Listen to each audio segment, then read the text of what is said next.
नमस्कार दोस्तों, कैसे हैं आप सभी लोग। और आपका स्वागत है हमारे इस चैनल में। गाइस, आज हम लेकर आए हैं आपके लिए सेक्शन 43B, जो कि मैं जैसा कि आप जानते हैं कि हम लोग एमएसएमई, एक्सपोर्ट फाइनेंस, सब्सिडीज़ के ऊपर वीडियोस बनाते हैं और ये वीडियो भी एमएसएमई से रिलेटेड है। तो मेरे को लगा कि आपके लिए इस वीडियो को लेकर आना चाहिए।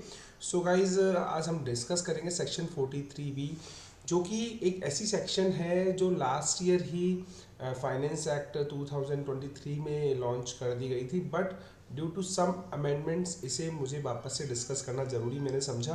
तो दोस्तों शुरू करते हैं। और अगर आप किसी प्रकार का सब्सिडी, फाइनेंस, एक्सपोर्ट्स के बारे में नॉलेज लेना चाहते हैं तो हमारे चैनल से जुड़ सकते हैं। ये चैनल आपकी हेल्प करता है डिफरेंट गवर्नमेंट सब्सिडीज़ के बारे में, फाइनेंस, एक्सपोर्ट्स और गवर्नमेंट से जितनी भी डिपार्टमेंट से जुड़ी हुई जो भी स्कीम्स हैं उनके बारे में। तो कोशिश यही रहती है कि आप ज़्यादा से ज़्यादा बेनिफिट्स क्लेम कर सकें जो गवर्नमेंट द्वारा अवेल कराए जा रहे हैं। तो दोस्तों शुरू करते हैं आज इंट्रो के बारे में। इंट्रो देखिए, इसमें सेक्शन 43B सबसेक्शन H है। वैसे मैं इनकम टैक्स पे जनरली वीडियोस नहीं बनाता हूँ, लेकिन मुझे ये लेकर आनी पड़ी ताकि मैं एमएसएमई से जुड़ी हुई कुछ पॉइंट्स डिस्कस करूँ। तो दोस्तों एजेंडा क्या होगा, एजेंडा पहले डिस्कस कर लेते हैं। हम इंट्रोडक्शन लेंगे, फिर हम बताएंगे कि रजिस्ट्रेशन एमएसएमई के लिए नेसेसरी क्यों है। यानी कि अगर आप एक एमएसएमई यूनिट है उसमें ये रजिस्ट्रेशन है वो ज़रूरी क्यों है, यानी कि किन इसका, और आगे बात करेंगे कि टाइम लिमिट क्या है। दोस्तों ये सेक्शन मैं ब्रीफ करूँगा थोड़ा सा, आप एक बार पहले इसका जो एजेंडा है वो समझ लीजिए। फिर एक बात करेंगे कि how to intimate the buyers, buyer को इंटीमेट कैसे करना है, और एप्लीकेबिलिटी के बारे में बात करेंगे। तो दोस्तों शुरू करते हैं इस वीडियो को। और इस वीडियो को शुरुआत करने के साथ ही सबसे पहले हम बात करते हैं इंट्रोडक्शन की। दोस्तों सेक्शन 43B फाइनेंस एक्ट 2023 में लाई गई थी। इसका जो उद्देश्य था वो था कि जो छोटी माइक्रो और स्मॉल यूनिट्स हैं, दोस्तों माइक्रो और जो स्मॉल यूनिट्स हैं वो हम बात करते हैं पहले इस स्कीम इसके बारे में कि माइक्रो और स्मॉल यूनिट्स कौन सी होती हैं। ऐसी यूनिट जिन्होंने प्लांट एंड मशीनरी में इन्वेस्टमेंट 1 करोड़ से कम लगाया है तो वो माइक्रो, एंड टर्नओवर 5 करोड़ से कम है तो माइक्रो कहलाएगी। अब आप बात को समझिएगा, दोनों के बीच में एंड लगा हुआ है। मेरा टर्नओवर अगर 6 करोड़ है और प्लांट एंड मशीनरी का मेरा वैल्यू 1 करोड़ या उससे कम है तो भी मैं माइक्रो के अंदर आऊँगा, क्योंकि यहाँ पर हम लोगों का एंड लगा हुआ है। यानी दोनों शर्तें पूरी करना जरूरी है। यानी 1 करोड़ से कम होना जरूरी है इन्वेस्टमेंट, और टर्नओवर 5 करोड़ से कम होना जरूरी है। तो ये माइक्रो के अंदर कैटेगरी के अंदर कवर होगी। स्मॉल के अंदर क्या है कि इन्वेस्टमेंट 10 करोड़ से कम हो और टर्नओवर 50 करोड़ से कम हो। एंड यानी मैंडेटरी कंडीशन है, दोनों शर्तें पूरी होनी चाहिए। तो ऐसे केस में अगर आप एक माइक्रो या स्मॉल यूनिट है, जो कि इंडिया के अंदर मैं समझता हूँ 70-80% जो बिजनेसेस हैं वो अंडर इन दोनों कैटेगरीज में आते हैं। तो दोस्तों ऐसे केस में ये वीडियो पहली बात अब आपके लिए ही शुरू हो जाती है। यानी आप अगर 50 करोड़ से कम टर्नओवर है और इन्वेस्टमेंट 10 करोड़ से कम है तो ये वीडियो आप आगे देखिए। अगर आपका ज़्यादा है तब भी देखिए, क्योंकि अब इसमें दोनों के लिए वीडियो है। तो इस वीडियो के अंदर हम बात करते हैं कि अगर इस माइक्रो और स्मॉल जो यूनिट्स हैं उन्होंने किसी भी एंटरप्राइजेस को माल बेचा है, चाहे वो ऑडिटेड हो चाहे वो नॉन ऑडिटेड हो। मैं थोड़ा सा आपको आगे ब्रीफ करूंगा इसके बारे में, क्यों मैं इस शब्द को इस्तेमाल कर रहा हूँ। क्योंकि नॉन ऑडिटेड की जो सेक्शन होती है वो आईटीआर दो तरह से फाइल करती है, या तो प्रॉफिट एंड लॉस के थ्रू फाइल करती है, या फिर 44AD AE और अपनी जो भी अदर सेक्शन है, यानी प्रिजम्पटिव टैक्स सेक्शन की बोलते हैं हम लोग, उनके थ्रू फाइल करती है। तो अगर कोई भी माइक्रो या स्मॉल यूनिट ने माल बेचा है किसी भी यूनिट को, तो उसका हक है कि वो 15 दिन के अंदर अपना पेमेंट ले लेते हैं। अब बात करते हैं हम टाइम लिमिट की, कि अगर 15 दिन के अंदर वो पेमेंट रिकवर करने का राइट रखती है कौन, माइक्रो और स्मॉल एंटरप्राइजेस। लेकिन अगर रिटर्न एग्रीमेंट है तो 45 से दिन से ज़्यादा की उधारी नहीं छोड़ सकती। इसको लाने के पीछे कारण था, जो बड़ी यूनिट्स हैं पहले शुरुआती दौर में, जो बड़ी यूनिट्स हैं जो लार्ज स्केल की हैं या मीडियम स्केल की हैं, उनके द्वारा स्मॉल और जो आपकी माइक्रो यूनिट्स हैं उनको टाइम पे पेमेंट करने के लिए लाया गया। लेकिन अभी जो अमेंडमेंट आया है अब उसके बारे में बात करते हैं। आपको टाइम लिमिट समझ में आ चुकी है, 15 दिन का टाइम है, लेकिन 45 दिन अगर आप रिटर्न एग्रीमेंट करते हैं। ये रिटर्न एग्रीमेंट डिजिटली भी हो सकता है और फिजिकली पेपर पे भी एप्लीकेबल है, दोनों तरह से। जैसे आप मेल के थ्रू भी रिटर्न एग्रीमेंट कर सकते हैं और आप पेपर पे भी यानी स्टैंपिंग पे या फिर नॉर्मल लेटर हेड्स के ऊपर भी एग्रीमेंट कर सकते हैं। अब बात करते हैं हम लोग कि इसमें सेक्शन में क्या इंट्रोड्यूस किया गया है। तो मैंने बता दिया आपको कि 2023 तक तो ये जो मैंने पुरानी कहानी थी सारी मैंने आपको समझा दी है। अब नई कहानी के बारे में बात करते हैं, वो है कि 1/4/2024 से जो भी माइक्रो और स्मॉल एंटरप्राइजेज हैं उनकी, देखिए मैं सेक्शन को थोड़ा सा पढ़ देता हूँ तो आपको और अच्छे से क्लियर होगा।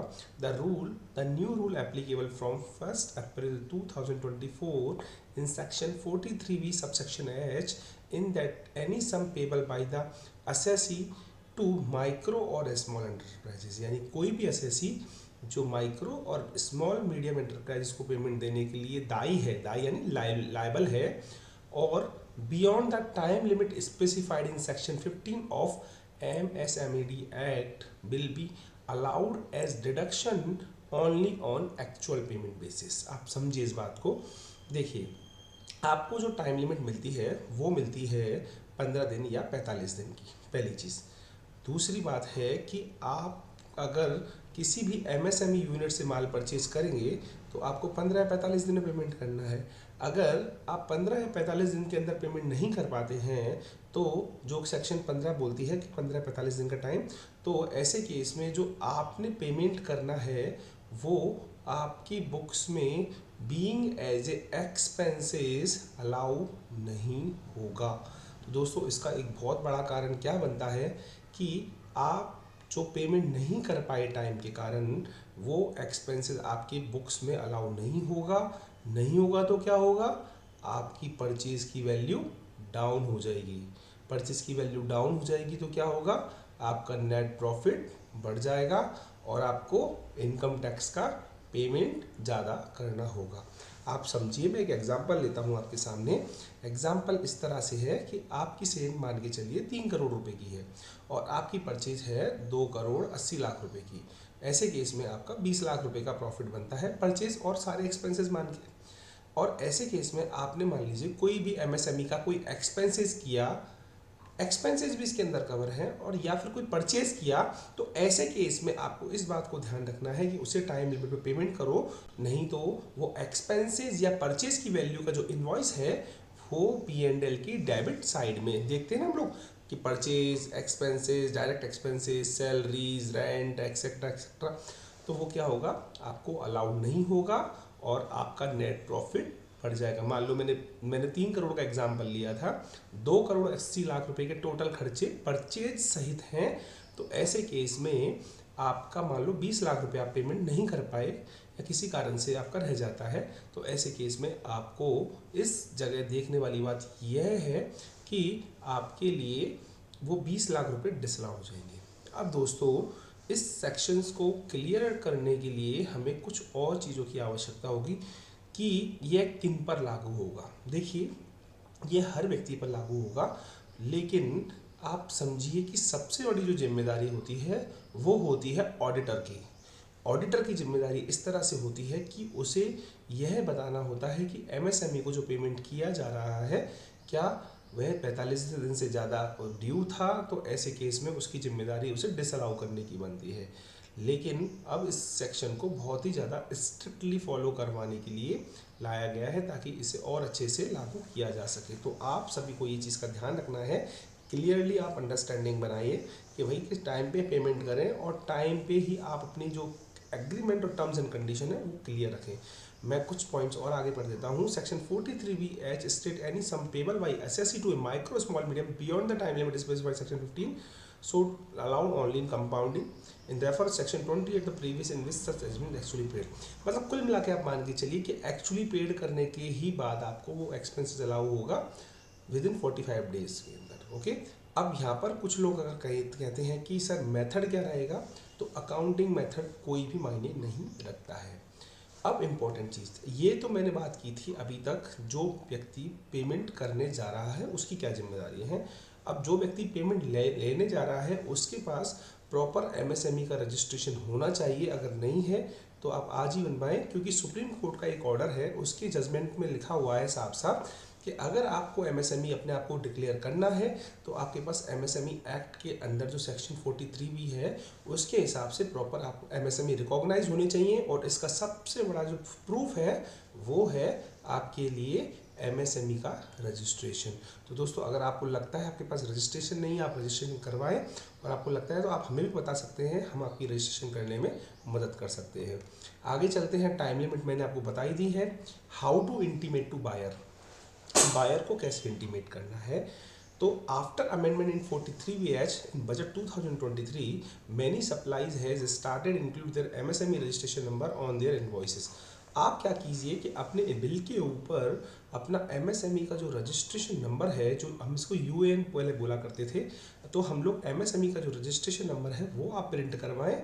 और अगर प्रिंट नहीं है तो मोहर लगाकर भी आप उसे अपने जो ग्राहक है जिससे आप पेमेंट लेने जा रहे हैं उसे आप दे सकते हैं। तो ये आपके लिए एक मददगार होगा। देखिए आपको समझना होगा, आप इसे दोनों ही पहलुओं पे समझें। पहला पहलू है कि आप खुद एक बायर हैं और दूसरा एक आप खुद सेलर हैं, तो दोनों ही केसेस में ये अच्छी है। लेकिन आपको लगता है कि ये शर्तें हम पे लागू नहीं होंगी, तो ऐसा नहीं है। लेकिन दोस्तों कुछ जगह पर हमने जो देखा पढ़ा तो वहाँ पर लिखा हुआ था मैन्युफैक्चरर।